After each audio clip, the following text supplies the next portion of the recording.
राज्यातले गृहमंत्री बिनकामाचे आहेत अशी टीका खासदार संजय राऊत यांनी केलेली आहे। वरळीच्या रस्त्यावरती मराठी महिला गाडीखाली अक्षरशः ओएसिस फर्टिलिटीच्या तज्ञांनी आयव्हीएफ उपचार पद्धतीद्वारे 1 लाखांहून अधिक जोडप्यांना मातृत्व प्राप्तीचा आनंद दिला आहे। मोफत अपॉइंटमेंट बुक करण्यासाठी आजच संपर्क साधा। चिरडली गेली, पण राज्याचे गृहमंत्री अजूनही काही बोललेले नाहीत अशी टीका राऊतांनी केली आहे। फडणवीसांवर केलेल्या या टीकेवर नितेश राणेंनी काय प्रत्युत्तर दिलंय ते पाहूयात। कावेरी नाखवा यांचा जीव काय 10 लाखाचा आहे का? असं काय झालं की मुख्यमंत्री पैसे वाटत फिरतायत? ते का खोकेवाल्या आमदाराच्या बायको आहे की खोकेवाले आहेत? ते आले का पैसे वाटायचे, पैसे वाटायचे, पैसे वाटायचे, याला पैसे वाटा, त्याला पैसे वाटा।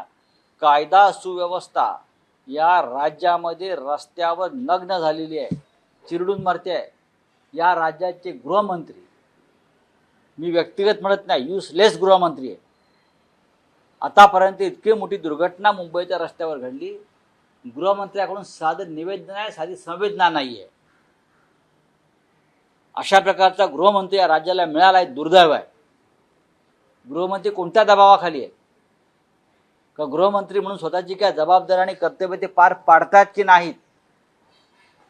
मुंबईच्या रस्त्यावरती एक मराठी महिला चिरडून मारली जाते,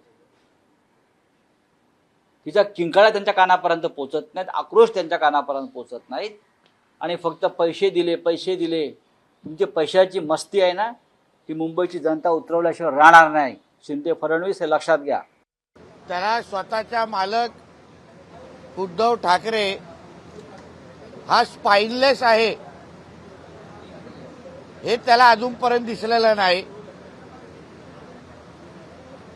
मराठा आरक्षण आणि ओबीसी आरक्षणावर अजूनपर्यंत थेट यांची काय भूमिका आहे ही मांडण्याची या लोकांना हिंमत नाहीये।